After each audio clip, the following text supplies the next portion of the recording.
notes for lesson 7.2, day 2. So this is the second part of 7.2 notes. So in 7.2, day 1, we looked at properties of rational exponents and radicals. And all of our examples were involving numbers, no variables. So you will notice today that, in today's notes, that properties of rational exponents and radicals can also involve variables. And because a variable can be either positive or negative, sometimes an absolute value is needed when simplifying a variable expression. So for example, if n is an odd integer, so we have the nth root of x to the n. So if n is an odd number, so let's say 3.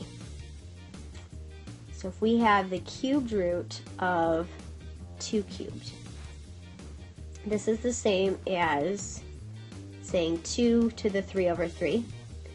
And 3 over 3 is just 1. So this is just 2. Now we can do the same thing with negative 2. So if the cubed root of negative 2 cubed,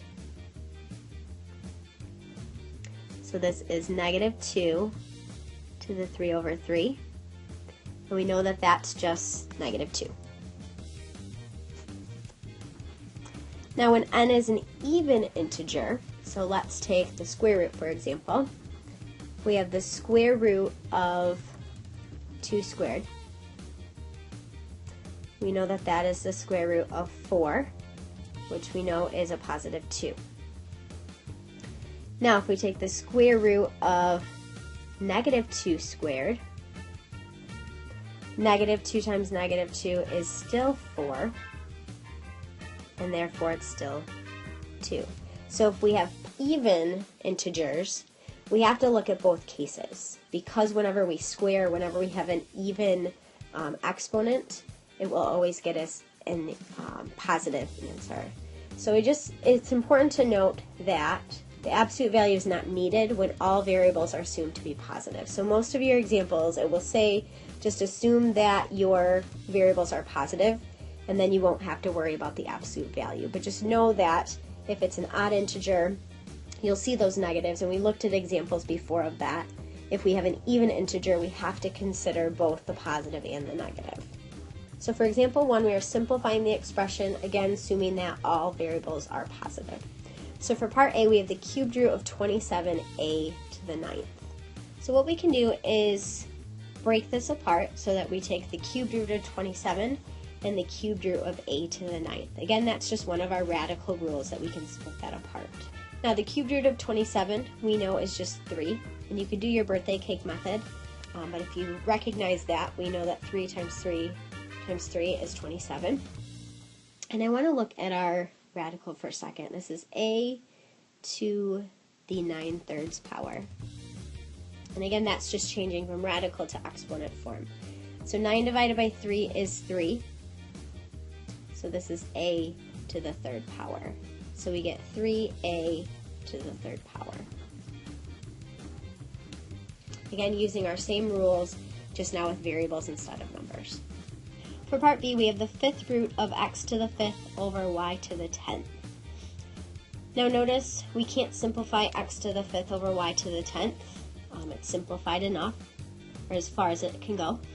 So we're going to take the 5th root of x to the 5th over the 5th root of y to the 10th. Now if we rewrite these as exponents, this is going to be x to the 5 over 5 and y to the 10 over 5. We simplify those fractions. 5 over 5 is just 1, so this is just x. 10 over 5 is just 2, so this is y squared. Alright, part C. This is where we get a little bit more complicated. So for part C, we have the 4th root of 32, d to the 4th, e to the 9th, f to the 14th. So again, we're just going to look at each of these separately. So we're going to start with 32. And again, we can simplify that using our birthday cake method. So 32, we're going to factor out a 2 to give us 16. Factor out a 2 to get 8. 2 again to get 4. 4 divided by 2 is 2. 2 divided by 2 is 1. Again, we're looking for groups of 4. So notice we have 4 2's, and then we have 1 left over. So we can factor out a 2, and then we have the 4th root of 2. Now we need to look at our variables for a second. If we have the 4th root of d to the 4th, this is going to be the same as d to the 4 over 4, which we know is just d to the 1st power. Now if we look at e's for a second, we have e to the 9th. Again, if we can change this to a fraction, this is e to the 9 over 4. And then f is going to be 14 over 4. If we look at e to the 9/4, I want you to think about this for a second. E to the 9th power is e 9 times. If we're taking the 4th root, we're looking for groups of 4. So notice here we have 2 groups of 4. And then we have 1 e left over. So just like we did with our numbers, we're going to factor out e times e, which we know is e squared. So this becomes e squared, and then we still have the 4th root of an e. Now I want you to think about this for a second. So we pulled out 2 e's because we had 2 groups of 4. 2 groups of 4 would be 8, and we had 1 left over, which gives us our 9. So we brought out an e squared. We still had an e left in the radical. Now if we look at f, I want you to think about how many groups of 4 we can factor out of 14. How many times does 4 go into 14 evenly? So we know that that would be 3, because 3 times 4 is 12. Now if we had 12, to get to 14 we have 2 left over. So that means that our f squared, or our 2 left over, are going to be underneath the radical. So now we just need to combine this all together. Okay, so we still have a 2 outside of the radical for our 32.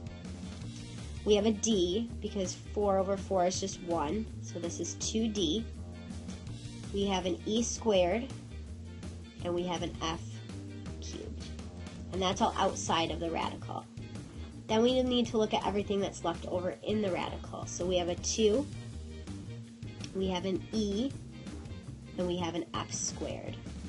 So this is our final simplified answer. So we have to look at each letter, each variable on its own, factor outside the radical what we can, and leave whatever's left over inside the radical. For part D, we have 16g to the 4th h squared, and all of this is raised to the 1/2 power. Again, this is our power to a power rule, so we can distribute our 1/2 power to everything inside. So this is 16 to the 1/2, g to the 4th to the 1/2. So 4 times 1/2 is just 2, and h squared to the 1/2 is just 1. Now we know 16 to the 1/2 power, that's like saying this square root of 16.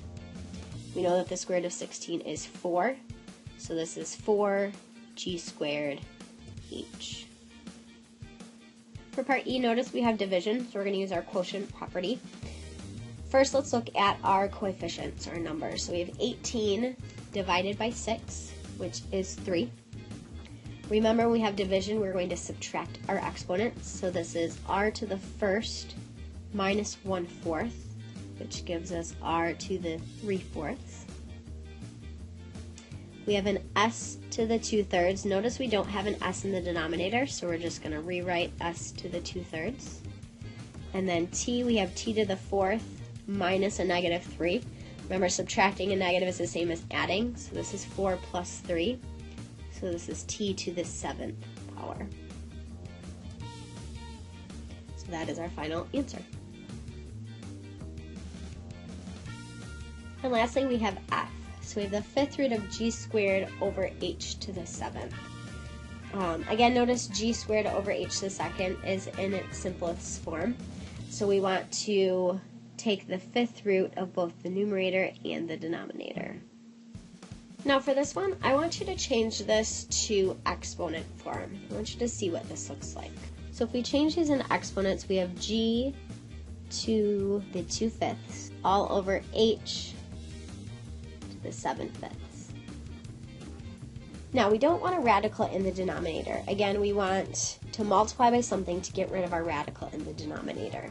So we want the exponent for h to be an integer. So what do we want to multiply, or what do we need to add to 7/5 in order to get a whole number?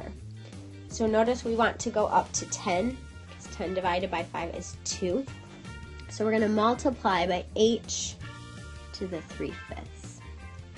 So if we add 3/5 to 7/5, we're going to get 10/5, which is the same as 2. So we're looking for that whole number. So if we multiply the denominator by h to the 3/5, we're going to do the same thing in the numerator. So in our simplified answer, we have g to the 2/5 times h to the 3/5. We're going to leave that for now. In the denominator, we have h to the 7/5 times h to the 3/5. Again, 7/5 plus 3/5 is 10/5. 10 divided by 5 is 2. So our denominator, we just have h squared. Now our numerators, let's change these back to radicals. We have the 5th root of g squared times the 5th root of h squared, and it's all over h squared. Now notice that our radicals in our numerator are the same, so we can just multiply what's inside. So underneath our radicals, we have the 5th root of g squared h cubed all over h squared. So again, when we're dealing with variables, some of the times it's easier to change it to exponent form, again, to look for that whole number, and that way we can get rid of our radical in the denominator. Example 2 says to perform the indicated operation, assuming all variables are positive. So yesterday in our notes, again, we said that we can only combine things that are like terms. They have to be, radicals and exponents have to be the same in order to add our like terms. So for part A, we have 8 times the square root of x minus 3 times the square root of x. Again, notice we have the square root of x for both terms. So these are like terms because they have the same radical. So then we can just add the coefficient. So we have 8 minus 3, which is 5, and again times the square root of x. In part B, notice we have 3gh to the 1/4 minus 6gh to the 1/4. So we have a common gh to the 1/4 for both. So again, these are like terms, so we can combine these or add them together. So again, we're going to add the coefficient. So 3 minus 6 is a negative 3. And again, we have gh to the 1/4. So as long as we have the same exponent, the same radical, we can just add whatever is out front. And for example 3, we have 2 times the 4th root of 6x to the 5th plus x times the 4th root of 6x. Now notice our radicals are not the same. We have the same 4th root, but we have 6x to the 5th and we have 6x. So we need to see if we can do any kind of simplifying so that we can make these both the same. So if we look at our first radical, we have the 4th root of 6, which we know isn't going to simplify, but we have x to the 5th, and we have a radical of 4. So again, how many groups of 4 can we get out of x to the 5th, and what do we have left over? So we know that 4 goes into 5 one time, so that means that we can bring an x out front. So underneath we are left with our 6, and we are left with 1x, because when we factor out that group of 4, we still have 1x left over. And then we have x times the 4th root of 6x as our second term. Now notice they both have a 4th root of 6x, so now we can combine them. Now on the outside we have 2x plus x. Notice they both have x's, so we can add those together. If we have 2x plus 1x, that's the same as 3x. So 3x to the 4th root of 6x is our final answer. The rules still apply even with variables, as long as we assume that our variables are all positive.